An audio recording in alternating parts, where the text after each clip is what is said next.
जंगल में एक महात्मा रहते थे। उन महात्मा की खासियत यह थी कि वे किसी का भी भविष्य बता सकते थे। बड़े बड़े राजा उन्हें मानते थे और उनके बताए हुए मार्ग पर चलते थे। उस जंगल के बीचों बीच से एक नदी गुजरती थी और उन महात्मा की कुटिया उस नदी के किनारे पर थी। नदी की दोनों तरफ दो अलग अलग शक्तिशाली राजाओं के साम्राज्य थे। वे दोनों ही राजा उस महात्मा को बहुत मानते थे। वे दोनों जब भी कोई बड़ा कार्य करते थे तो उन महात्मा से सलाह लेने के लिए अवश्य आते थे। एक दिन इन दोनों राजाओं में किसी बात पर कहासुनी हो गई।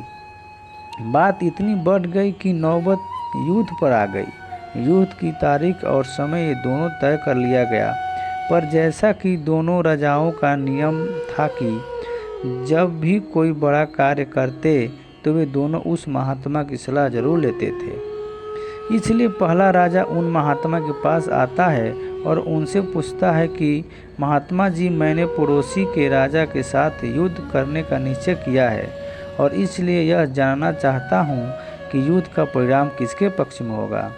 वे महात्मा कहते हैं कि यदि तुमने युद्ध किया तो तुम्हारी हार निश्चित है। फिर वो राजा महात्मा जी से पूछता है कि क्या जीतने का कोई भी उपाय नहीं है। वे महात्मा कहते हैं कि यदि युद्ध किया तो हार निश्चित है। फिर वह राजा कहता है कि तलवार म्यान से निकल चुकी है, अब युद्ध टलेगा तो नहीं, जो होगा देखा जाएगा। फिर वो राजा उसी समय वहाँ से चला जाता है और अपने सेना से जी तोड़ मेहनत करने के लिए कहता है। सभी सैनिक राजा की आज्ञा मानकर जी तोड़ मेहनत करने के लिए लग जाते हैं।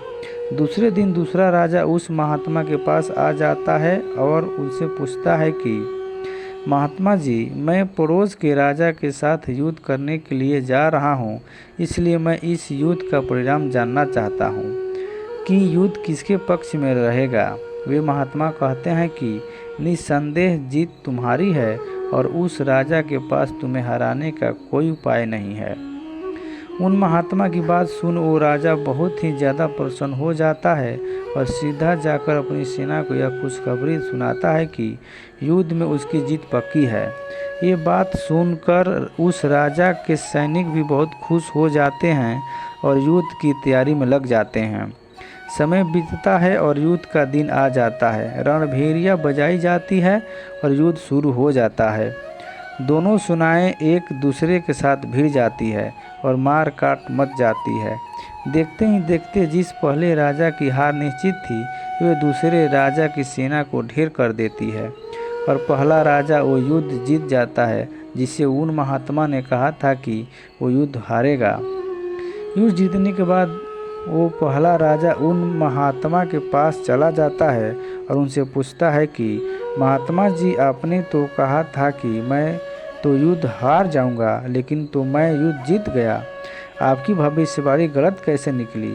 फिर वे महात्मा उस राजा से कहते हैं कि मैंने तो वह कहा था जो तुम्हारे भाग्य में लिखा था, लेकिन तुमने अपने कर्म से अपने भाग्य को बदल दिया।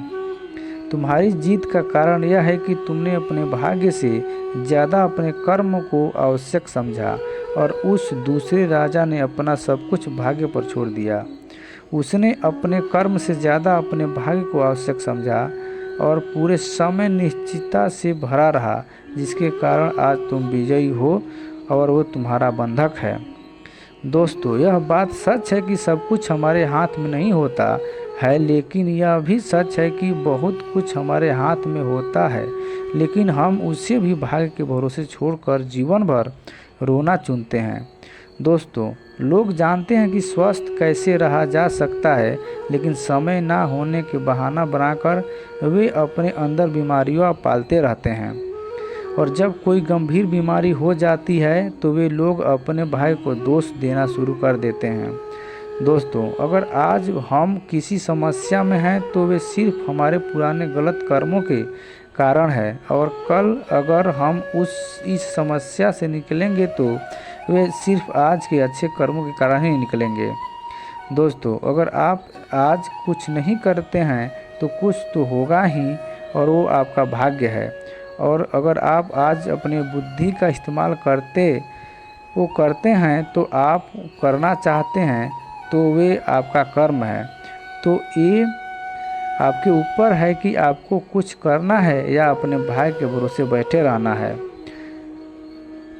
दोस्तों वीडियो कैसी लगी, वीडियो को लाइक करें तथा चैनल को सब्सक्राइब करें। फिर मिलते हैं अगले वीडियो में। जय हिंद।